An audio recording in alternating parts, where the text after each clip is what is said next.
বাংলা সংবাদে আপনাদের স্বাগতম। প্রথমেই শিরোনাম। ক্ষমতায় গেলে এককভাবে সরকার গঠন করবে বিএনপি। বিএনপির শীর্ষ নেতারা কে কোথায় ভোট দেবেন? 11 দলীয় নির্বাচনী ঐক্যের শীর্ষ নেতৃবৃন্দের বৈঠক অনুষ্ঠিত। নির্বাচনে 2098 নির্বাহী ও 657 জুডিশিয়াল ম্যাজিস্ট্রেট নিয়োগ। ক্ষমতায় গেলে এককভাবে সরকার গঠন করবে বিএনপি। নির্বাচন ও নির্বাচন পরবর্তী সময়ে নিজেদের অবস্থান, নারীর ক্ষমতায়ন, প্রতিবেশী দেশগুলোর সঙ্গে সম্পর্ক এবং গুম খুনের বিচারসহ বিভিন্ন বিষয়ে ডয়চে ভেলেকে দেওয়া একান্ত সাক্ষাৎকারে কথা বলেছেন বিএনপির চেয়ারম্যান তারেক রহমান। সাক্ষাৎকারে তিনি বলেছেন, বৃহস্পতিবার 12 ফেব্রুয়ারি অনুষ্ঠিত হতে যাওয়া নির্বাচনের পর তারা এককভাবে সরকার গঠনে সক্ষম হবেন বলে আশাবাদী তিনি। এছাড়া 17 বছরের নির্বাচন শেষে দেশে ফেরে মায়ের মৃত্যু এবং নির্বাচনী প্রস্তুতি এই দুয়ের মধ্যে সামঞ্জস্য রাখাই তার জন্য সবচেয়ে বড় চ্যালেঞ্জ ছিল বলেও জানান তারেক রহমান। এ নির্বাচন কতটা সুষ্ঠু হবে এমন প্রশ্নে তিনি বলেন, আমরা আশা করছি নির্বাচনটা সুষ্ঠু হবে, মানুষেরও তাই প্রত্যাশা, আমরা আশাবাদী। এছাড়া 17 বছর পর দেশে ফেরে কেমন চ্যালেঞ্জ ফেস করছেন এমন প্রশ্নের উত্তরে তিনি বলেন, এত বছর পর এসেছি, আসার পর মানুষের চোখে মুখে একটা প্রত্যাশা দেখেছি। অন্যদিকে আসার 5 দিন পরেই আম্মা মারা গেলেন। স্বাভাবিকভাবেই এটাও একটা খুব কষ্টকর বিষয়। একদিকে নির্বাচনী ডামাডোল, অন্যদিকে ব্যক্তিগত বিষয়, দুটির সামঞ্জস্য রেখে এগিয়ে নিয়ে যাওয়া আমার কাছে সবচেয়ে বড় চ্যালেঞ্জ ছিল বলে জানান তারেক রহমান। তরুণদের আকৃষ্ট করার জন্য দলের পক্ষ থেকে নতুন কোনো বিষয় রাখা হয়েছে কিনা এমন প্রশ্নে তারেক রহমান বলেন, আমাদের ইশতেহারের সমাজের তরুণদের জন্য, বয়স্কদের জন্য, দেশের 40 লাখ প্রতিবন্ধীদের জন্য, একই সঙ্গে বাংলাদেশের জনগোষ্ঠীর অর্ধেক যে নারী, তাদের ক্ষমতায়নের জন্য আমরা পরিকল্পনা রেখেছি, কর্মসূচি রেখেছি। বিশেষ করে শুধু তরুণদের জন্য না, সবার জন্য এই পরিকল্পনা রাখা হয়েছে, কারণ দেশটা গঠন করতে হবে সবাইকে নিয়ে। ভারতের সঙ্গে সম্পর্কের বিষয়ে তিনি বলেন, আমরা যদি দেখি যে এমন কোনো চুক্তি হচ্ছে যেটা বাংলাদেশের মানুষের স্বার্থের প্রতিপন্থী, বাংলাদেশের স্বার্থের প্রতিপন্থী, সেটা যে কোনো দেশের সাথেই হোক না কেন, তাদের সঙ্গে স্বাভাবিকভাবেই দূরত্ব হবে, কারণ আমি তো প্রতিনিধিত্ব করি আমার দেশের মানুষকে। বিএনপি ক্ষমতায় এলে সবাইকে নিয়ে ঐক্যবদ্ধ সরকার গঠন করবেন কিনা এ প্রসঙ্গে তারেক রহমান বলেন, বিএনপি এককভাবে সরকার গঠন করবে, কারণ কাউকে অপোজিশনে থাকতে হবে। একটা ব্যালেন্সড রাষ্ট্র যদি হতে হয়, ব্যালেন্সড সরকার যদি হতে হয়, অপোজিশনে থাকতে হবে কাউকে। সবাই সরকারে চলে এলে কেমন করে দেশ চলবে? দেশের মোট ভোটারের অর্ধেকই নারী। জুলাই গণ অভ্যুত্থানেও নারীদের অবদান রয়েছে। সেক্ষেত্রে নারীদের নিয়ে বিএনপির ভাবনা কি? এ বিষয়ে তারেক রহমান বলেন, বেগম খালেদা জিয়া যখন এর আগে দেশ পরিচালনার দায়িত্বে ছিলেন, তখন তিনি একটি পরিকল্পনা বাস্তবায়ন করেছিলেন এবং সেটা হচ্ছে মেয়েদের শিক্ষা ব্যবস্থা। ক্লাস 1 থেকে 12 পর্যন্ত উনি ফ্রি করে দিয়েছিলেন। এটি হচ্ছে নারী সমাজকে এম্পাওয়ার করার প্রথম একটি পদক্ষেপ। অর্থাৎ আপনি একজনের শিক্ষার সুযোগ তৈরি করলে, আমরা সরকার গঠন করতে সক্ষম হলে নারীদের এই শিক্ষার সুযোগটা আরও হায়ার ক্লাস পর্যন্ত আমরা নিয়ে যাব। এছাড়া দেশের প্রত্যেক হাউসওয়াইফের জন্য, বিশেষ করে প্রথমে প্রান্তিক জনগোষ্ঠীকে ফ্যামিলি কার্ড দিয়ে রাষ্ট্রীয়ভাবে সহযোগিতা ও স্বাবলম্বী করার কথাও বলেন তিনি। পাশাপাশি নারীদের জন্য বিভিন্ন প্রকল্প গ্রহণের বিস্তারিত বর্ণনাও দেন তারেক রহমান। আওয়ামী লীগের রাজনীতি ও দলটির নিষিদ্ধের ব্যাপারে তিনি বলেন, আমরা রাজনীতি করি মানুষের জন্য, মানুষের সমর্থন নিয়ে।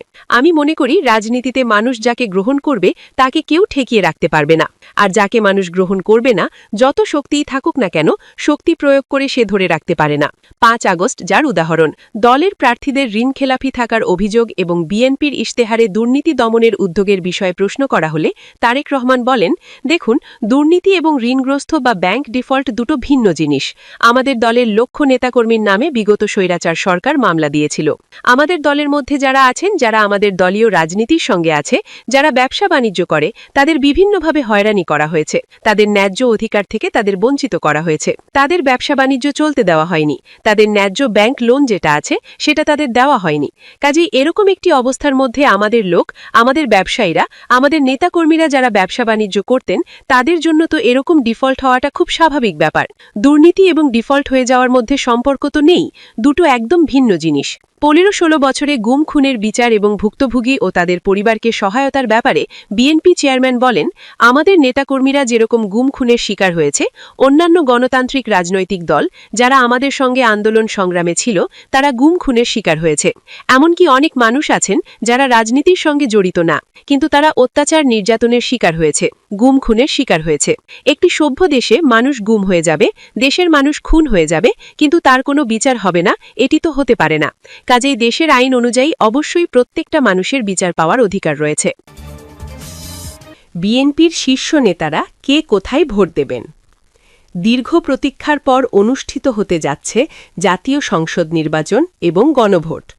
বৃহস্পতিবারের 12 জানুয়ারির নির্বাচনে সাধারণ ভোটারদের পাশাপাশি সবার নজর রাজনৈতিক দলগুলোর শীর্ষ নেতাদের দিকে। তারা কে কোথায় ভোট দেবেন? বাংলাদেশ জাতীয়তাবাদী দলের চেয়ারম্যান তারেক রহমান সহ স্থায়ী কমিটির সদস্যরা যে যার নির্বাচনী আসনে ভোট দেবেন বলে জানিয়েছেন দলটির মিডিয়া সেলের সদস্য সাইরুল কবির খান। সাইরুল জানান, তারেক রহমান ভোট দেবেন গুলশান মডেল হাইস্কুল অ্যান্ড কলেজে। ভোট কেন্দ্রটি গুলশান 2 এলাকার 1D 86 নম্বর সড়কে অবস্থিত। দলটির মহাসচিব মির্জা ফখরুল ইসলাম আলমগীর ঠাকুরগাঁও সরকারি বালিকা উচ্চ বিদ্যালয়ে নিজের ভোটাধিকার প্রয়োগ করবেন। বিএনপি স্থায়ী কমিটি সদস্যদের মধ্যে ড খন্দকার মোশাররফ হোসেন কুমিল্লার দাউদকান্দি গয়েশপুর সরকারি প্রাথমিক বিদ্যালয়, মির্জা আব্বাস শাহজাহানপুর মির্জা আব্বাস মহিলা ডিগ্রি কলেজে, বাবু গয়েশ্বর চন্দ্র রায় কেরানীগঞ্জের আরাকুল সরকারি প্রাথমিক বিদ্যালয়, ড আব্দুল মঈন খান নরসিংদীর পলাশে চারনগরদী সরকারি প্রাথমিক বিদ্যালয়, আমির খসরু মাহমুদ চৌধুরী চট্টগ্রামের মুন্সিপাড়া সরকারি প্রাথমিক বিদ্যালয়ে ভোট দেবেন। এছাড়া দলটির স্থায়ী কমিটির সদস্য সালাউদ্দিন আহমদ কক্সবাজারের পেকুয়া উপজেলা সরকারি মডেল জিএমসি ইনস্টিটিউটে, ইকবাল হাসান মাহমুদ টুকু সিরাজগঞ্জের সালেহা ইশাক সরকারি গার্লস স্কুলে, হাফিজ উদ্দিন আহমেদ বীর বিক্রম ভোলার লালমোহনে আব্দুল ওয়াহাব সরকারি মাধ্যমিক বিদ্যালয়, অধ্যাপক AZM জাহিদ হোসেন দিনাজপুরের নবাবগঞ্জের মতিহারা সরকারি হাইস্কুলে ভোট দেবেন। 11 দলীয় নির্বাচনী ঐক্যের শীর্ষ নেতৃবৃন্দের বৈঠক অনুষ্ঠিত। 11 দলীয় নির্বাচনী ঐক্যের শীর্ষ নেতৃবৃন্দের বৈঠক অনুষ্ঠিত হয়েছে আজ মঙ্গলবার 10 ফেব্রুয়ারি সন্ধ্যায় মগবাজারে অবস্থিত বাংলাদেশ জামায়াতে ইসলামীর কেন্দ্রীয় কার্যালয়ে জামায়াত আমির ড শফিকুর রহমানের সভাপতিত্বে এই বৈঠক অনুষ্ঠিত হয়। বৈঠকে 12 ফেব্রুয়ারি অনুষ্ঠিত হওয়া জাতীয় সংসদ নির্বাচন ও গণভোট বিষয়ে গুরুত্বপূর্ণ আলোচনা হয়। এ সময় বৈঠকে উপস্থিত ছিলেন জাতীয় নাগরিক পার্টির আহ্বায়ক নাহিদ ইসলাম, বাংলাদেশ খেলাফত মজলিসের আমির মাওলানা মামুনুল হক, খেলাফত মজলিসের যুগ্ম মহাসচিব অধ্যাপক আব্দুল জলিল, লিবারেল ডেমোক্রেটিক পার্টির উপদেষ্টা মণ্ডলীর সদস্য অধ্যাপক মাহবুবুর রহমান, নিজামে ইসলাম পার্টির সিনিয়র নায়েবে আমির মাওলানা আব্দুল মাজেদ আথারি, বাংলাদেশ লেবার পার্টির চেয়ারম্যান ড মুস্তাফিজুর রহমান ইরান, জাতীয় গণতান্ত্রিক পার্টির সহ-সভাপতি ও মুখপত্র ইঞ্জিনিয়ার রাশেদ প্রধান, বাংলাদেশ ডেভেলপমেন্ট পার্টির vice chairman engineer Anwar Hossain. আরও উপস্থিত ছিলেন বাংলাদেশ খেলাফত মজলিসের সিনিয়র নায়েবে আমির মাওলানা ইউসুফ আশরাফ, জামায়াতে ইসলামীর সহকারী সেক্রেটারি জেনারেল মাওলানা আব্দুল হালিম, সহকারী সেক্রেটারি জেনারেল এবং কেন্দ্রীয় প্রচার ও মিডিয়া বিভাগের প্রধান অ্যাডভোকেট এহসানুল মাহবুব জুবায়ের, জাতীয় নাগরিক পার্টির মুখপত্র ও নির্বাচন পরিচালনা কমিটির চেয়ারম্যান আসিফ মাহমুদ সজীব ভূঁইয়া, নেজামে ইসলাম পার্টির মহাসচিব মুসা বিন ইজহার ও লেবার পার্টির মহাসচিব খন্দকার মিরাজুল ইসলাম। বৈঠক শেষে জামায়াত আমির নেতৃবৃন্দদের নিয়ে সাংবাদিকদের ব্রিফ করেন। নির্বাচনে 2098 নির্বাহী ও 657 জন জুডিশিয়াল ম্যাজিস্ট্রেট নিয়োগ। ত্রয়োদশ জাতীয় সংসদ নির্বাচন ও গণভোটে নির্বাচনী দায়িত্ব পালনে 2098 জন নির্বাহী ম্যাজিস্ট্রেট এবং 657 জন জুডিশিয়াল ম্যাজিস্ট্রেট নিয়োগ করা হয়েছে।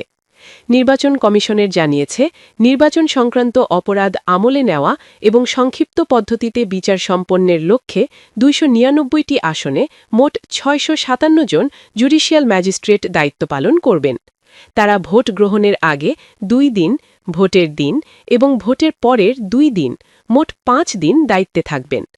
তফসিল ঘোষণার পর থেকে আচরণবিধি প্রতিপালন নিশ্চিত করতে প্রতি উপজেলা ও নির্বাচনী থানায় ন্যূনতম ২ জন করে মোট ১,০৪৭ জন নির্বাহী ম্যাজিস্ট্রেট নিয়োগ দেওয়া হয়েছে। এছাড়া নির্বাচনী এলাকায় সার্বিক আইনশৃঙ্খলা রক্ষা, অপরাধ প্রতিরোধ এবং মোবাইল কোর্ট ও স্ট্রাইকিং ফোর্সের সঙ্গে সমন্বয়ে দায়িত্ব পালনের জন্য রিটার্নিং কর্মকর্তাদের চাহিদা অনুযায়ী আরও ১,০৫১ জন নির্বাহী ম্যাজিস্ট্রেট নিয়োগ দেওয়া হয়েছে। তারা ভোট গ্রহণের আগে ৪ দিন, ভোটের দিন এবং ভোটের পরের ২ দিন, মোট ৭ দিন দায়িত্বে থাকবেন। সব মিলিয়ে নির্বাচনে মোট ২,০৯৮ জন নির্বাহী ম্যাজিস্ট্রেট দায়িত্ব পালন করছেন।